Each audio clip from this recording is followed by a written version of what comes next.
This event arrived at the right time.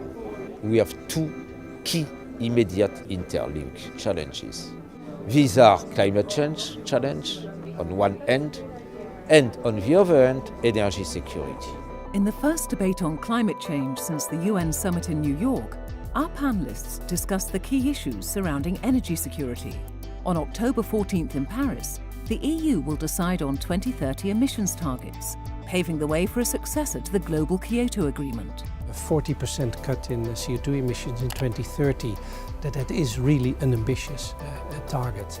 I believe that we should find the most cost-effective way, which I think is through the carbon market. If you have the right signals in place, the right price signals through carbon pricing, for example, that will help all kinds of investment, including in energy efficiency.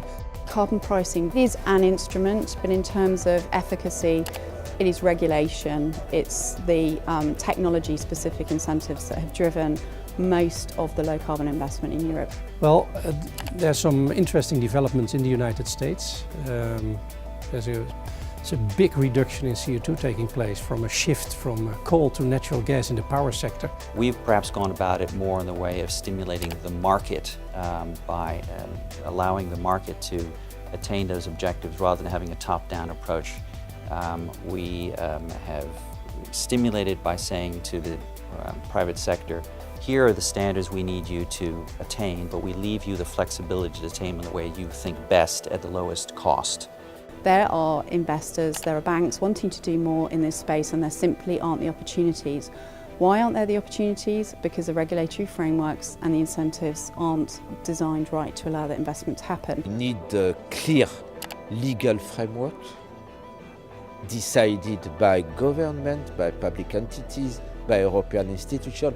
This is why the 2030 energy and climate framework is so important, but we need also to attract private investment.